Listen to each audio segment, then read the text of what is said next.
Добрый день, дорогие друзья! Я приветствую вас на новой лекции канала «Жизнь после жизни есть, я знаю», который посвящен доказательствам жизни после смерти и устройству потустороннего мира, куда каждый из нас попадает по завершении своего земного пути, где и воссоединяется с ранее усопшими родными и любимыми и продолжает бесконечное путешествие по нашей прекрасной и удивительной Вселенной. Дополнительную интересную и полезную информацию за пределами лекций, ответы на ваши вопросы о жизни после смерти, познавательные статьи о потустороннем мире и даже мини-влоги о моей жизни вы найдете в нашем телеграм-канале. Ссылка на него в описании видео и на экране. Добро пожаловать! Сегодня мы разберем беспокоящую многих открывающих знания о жизни после смерти проблему. Как узнать умерших родных и близких на том свете или во сне, если они уже по-другому выглядят или ими прикидываются какие-то другие сущности с теми или иными целями, выдающие себя за наших любимых? Приступим. Ошибочными стереотипами и заблуждениями полнятся представления живущих о мире посмертия и о том, как там все устроено. Происходит это потому, что многие люди не желают ознакомиться с накопленным массивом данных исследований, экспериментов и доказательств в области жизни после жизни и предпочитают оперировать домыслами, основанными на собственных измышлениях. В лучшем случае на измышлениях коллектива из нескольких человек. Отсюда и берется уверенность, что никто с того света не вернулся и ничего не рассказал, или что после смерти мы бесконечно витаем в облаках, как бесплотные духи, и играем на арфах. Отсюда берутся страхи о разнообразных адах, наказаниях и карах, тревоги за то, что мы ни за что не встретимся с родными, потому что они уже снова воплотятся в телах на земле и убегут с того света. Отсюда берутся бредовые версии о том, что Земля – это тюрьма для душ, куда мстительный Бог отправляет ошибшихся в прошлой жизни людей, сначала подарив им свободу воли принимать любые решения самостоятельно, а затем начавший предательски карать их за то, что они этим даром воспользовались и совершили ту или иную ошибку. Отсюда же берется и весь прочий абсурд, которым переполнены массовые эзотерические интернет-ресурсы и группы разнообразных якобы просветленных гуру. Тем временем можно пойти обычным, привычным всем путем познания и учебы, легко получить знания и факты, изучив несколько авторитетных источников и учебников, ссылки на которые мы, к слову, предложили вам в уже упомянутом телеграм-канале и любой нашей книге из цикла «Жизнь после жизни есть, я знаю», начиная с путешествия скептиков в потусторонний мир. Но многим это представляется невероятно сложным и ленивым, поэтому они предпочитают продолжать оставаться в плену заблуждений, измышлений и самообмана, не соответствующих действительности. Такой вредный подход на самом деле ничем не лучше, чем быть убежденным скептиком и ни во что не верующим человеком, отмахивающимся от любых фактов и в качестве доказательств своих заблуждений оперирующим известным чеховским «этого не может быть, потому что не может быть никогда». Из описанной же причины вытекает и убеждение, которому посвящена сегодняшняя лекция, что на том свете, если он вообще существует, мы оказываемся лишены привычной внешности и тела, живем в виде бесформенного светового пятна, и узнать нас в связи с этим невозможно, а значит и встречи никакой быть не может. Согласитесь, даже звучит это смешно. Люди такие странные. С одной стороны, они считают Бога всемогущим, с другой сомневаются, что при сотворении нас, своих детей, Он очевидно подумал о том, как мы будем узнавать друг друга в разных измерениях и мирах. Раз уж мы со своими ограниченными спектром познания, памятью и размером хранилища информации до этого доходим, уверен, верховный иерарх этой вселенной тоже в курсе. Как уже известно, на том свете мы обладаем вполне плотными телами и имеем внешность. Судя по обобщенному массиву информации о потустороннем мире и устройстве жизни после смерти, обитатели средних, более-менее благополучных уровней потустороннего мира имеют привычную по последней жизни внешность, благодаря неоднократно упоминавшемуся закону соответствий внутреннего духовного мира внешней реальности, постепенно улучшающуюся до состояния возраста расцвета. Недоразвитые жители низших миров или ада, отказывающиеся от движения к свету и добру и переезда в более приятные места, с течением времени, наоборот, ввиду все того же закона соответствий, превращаются в жутких человекоподобных существ. Чтобы было понятно, примерно это выглядит как превращение Смеагола в Голлума во «Властелине колец» бесконечно талантливого писателя Джона Рональда Руэлла Толкиена. Развиваясь и продвигаясь по духовной лестнице, души получают возможность менять внешность в зависимости от собственных предпочтений и желаний. Достаточно развитые души могут создавать себе любую внешность и в том числе действительно пребывать в образе облака световой энергии, который, по-видимому, и является нашим истинным обликом в духовном мире. Внешность – это скорее дело привычки по воплощениям. Говоря по-простому, нам нравится иметь тело и внешность. Мы ассоциируем себя с ними, поэтому мы и творим их для себя на том свете своими инструментами творения – мыслями. За пределами же этих ассоциаций лежит куда более гениальная конструкция. Каждый человек обладает индивидуальным сознанием – душой. Это сознание неповторимо. Оно имеет свой уникальный энергетический отпечаток, своеобразный волновой код, вибрирующий, или, если хотите, звучащий, на уникальной частоте, которая и позволяет безошибочно его узнавать.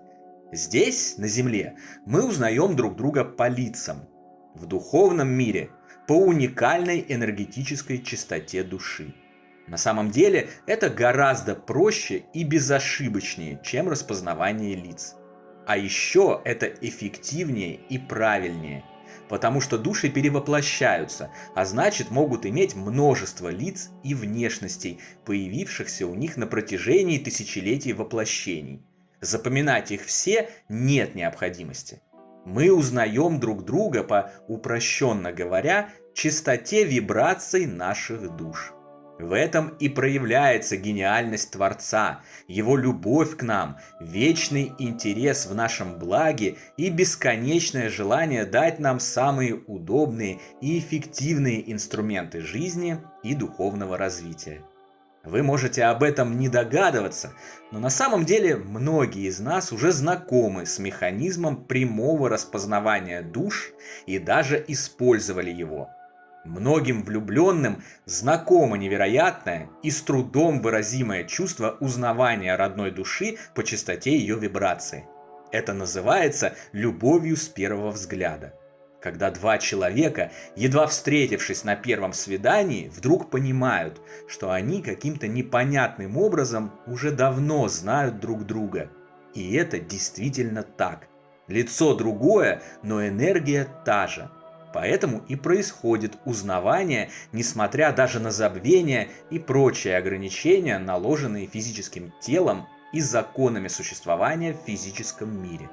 То же самое касается и дружеских, и любых других встреч, когда случайно встретившись, например, в одной учебной аудитории университета, двое молодых людей понимают, что это только в этой жизни первая встреча, а на самом деле они уже давным-давно знают друг друга. Также познакомиться с удивительным механизмом узнавания духами друг друга можно в сновидениях. Ко мне во снах довольно часто являются родные и любимые люди, уже перешедшие на тот свет. Иногда это лишь мои собственные проекции, образы иллюзии, которые я творю сам инструментами своего сознания, потому что скучаю. Но иногда это и вполне настоящие, реально продолжающие жить духи моих близких, посещающие мир снов с целью помочь мне и пообщаться со мной. Примечательно, что настоящие духи редко приходят в привычных мне по этой жизни образах. Наоборот, почти всегда они приходят с другой внешностью. Уже знакомый постоянным зрителям канала Даня, мой самый родной и близкий человек конкретно в этой и во всей вечной жизни, благодаря которому случились и наши книги, и этот канал, так и вовсе почти каждый раз появляется с новым лицом, которое мне по этой жизни не знакомо. То ли в привычной озорной манере ему нравится таким образом прикалываться, то ли он просто любит перемены, но факт остается фактом. Его внешность все время меняется. И всякий раз я безошибочно узнаю его. Я просто знаю, что это он, несмотря на другое лицо, внешность, прически, одежду и так далее. Это и есть распознавание по неповторимой энергетической чистоте души. Однажды во сне я пребывал в очередной иллюзии, в которой мы вместе с Даней в его обычном по последней жизни образе ругались с бабушкой, как это частенько и бывало раньше. Такая уж у них была фишка – все время спорить и дискутировать, вести непримиримый бой поколений, взглядов и суждений. Я расстроился из-за их очередной ссоры, встал из-за стола кафешки, где мы обедали, сказал им, что они меня достали со своими ссорами, и пошел по улице развеяться и отдохнуть от споров. Вдруг сзади подошел незнакомый мне молодой человек. От него прямо веяло теплотой, любовью и приятием. С улыбкой он подхватил меня за пояс и понес высоко в небеса из этого мирка моих иллюзий. Я сразу осознал, что тот Даня, который сидел с нами за столом, как и разыгравшийся конфликт, как и вся сцена в целом, это лишь плод моего воображения. Зато тот человек, который забрал меня из этой иллюзии, это настоящий Даня. Иногда в наши сны под видом наших родных могут проникать и злобные сущности, которые притворяются ими с целью подпитаться нашими энергиями или как-то негативно повлиять на нас. Как-то ночью ко мне пришла мама, и я было уже обрадовался такому визиту, но подойдя к ней поближе, я сразу почувствовал. Несмотря на то, что внешностью пришедшая сущность один в один представляла собой мою мать, что-то в ней неуловимо было не так. Очень трудно описать это человеческим языком, как будто неведомый художник скопировал Джоконду да Винчи. И вроде бы она выглядит так же, но поскольку художник не да Винчи, Мона Лиза тоже не настоящая, и это очень хорошо чувствуется. Я остановился и указал сущности, что она не моя мать, и я это точно знаю. В ответ на это сущность раскрыла свое истинное лицо, ощерилась острыми зубами, зашипела и кинулась на меня, пытаясь испугать. Но я таких визитеров уже давно не боюсь и своими страхами их не подпитываю. Я направил на нее свою правую ладонь, представил, что из нее исходит поток света, который немедленно появился и отпугнул ту омерзительную тварь. Пришлось ей удалиться ни с чем. Вот так все это и обстоит. Нам не нужна внешность, чтобы узнать родных и любимых людей. Распознавание на глубинном уровне происходит через уникальный энергетический код, которым обладает каждая душа. Сбросив с себя физическое тело, мы будем прекрасно и четко видеть, чувствовать этот код, словно открытую книгу. Поэтому не беспокойтесь, никаких сложностей с узнаванием на том свете не будет, и наша долгожданная и счастливая встреча состоится тотчас же, как только придет наш черед возвращаться домой. На сегодня это все, дорогие друзья. Не забудьте про наш Телеграм. Там интересные публикации продолжаются постоянно, круглосуточно, без обеда и выходных. Встречаемся на новой лекции здесь же, на нашем канале. А пока всего вам самого лучшего, волшебного и замечательного.